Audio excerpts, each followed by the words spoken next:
Mikey Williams kumpirmadong hindi talaga kasama sa Final 12 ng Gilas Pilipinas. Well guys, kahapon nga po nagsimula na ang joint practice ng Gilas Men's natin kasama ang Women's Gilas Pilipinas. At madami po ang naghahanap dito kay Mikey Williams. Ine-expect kasi nila ay makakasama ito sa joint practice kahit meron ng Final 12 ng Gilas Pilipinas. Marami ang nadismaya, marami ang nalungkot, ang iba ayaw manood kapag walang Mikey Williams. Si Mikey Williams po kasi ay halos kasing sikat nitong si Jordan Clarkson. Gustong-gusto po siya ng mga Filipino fans. At kahapon din po, yung Final 12 ng Gilas Pilipinas, hindi rin kumpleto, Wala nga po si Scottie Thompson.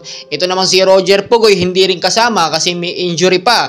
Ang sinasabi pa ng ilang Gilas fans, wag na isama itong si Roger Pugoy. Wala naman ito masyadong maiaambag sa loob ng court pagdating sa Asian Games. Well guys, alam nyo, hindi nyo siguro napanood yung performance nito si Pugoy doon si FIBA, maganda naman. So hindi natin pwedeng sabihin hindi ito pwedeng makasama. So balik tayo, Mikey Williams wala talaga at ine-expect natin baka mabago pa. Ito nga pong Final 12 ng lineup ng Gilas Pilipinas para sa Asian Games. Ang nangyari po kasi dito kaya hindi nakasama sa Final 12 si Mikey Williams nung that time po kasi na first day ng practice ng Gilas Pilipinas hanggang sa pangalawang araw ay hindi po siya nakakasama.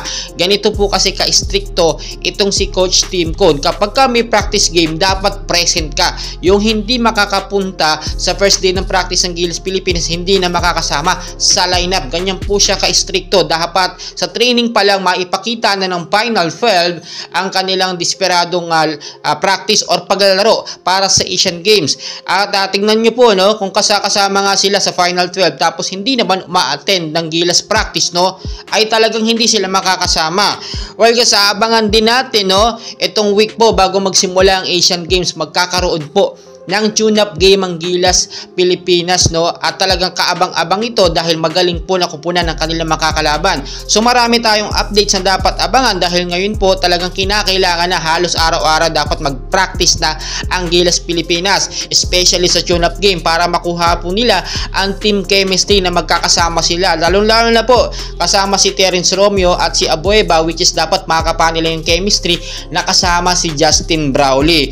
Ang dami nating kaganapan na dapat abangan and hopefully may laban talaga ang Gilas Pilipinas natin dahil itong si Coach Tim Cone, grabe ito mag-training, stricto ito. Kung kay Chotres, okay lang nalilate ang mga player kasama pa rin sa Final 12, ibahin po natin itong si Coach Tim Cone. Marami pa tayong kaganapan and please huwag nyo kalimutan mag-like and subscribe bilang suporta na rin sa ating Gilas Pilipinas team na lalaban sa Asian Games. Maraming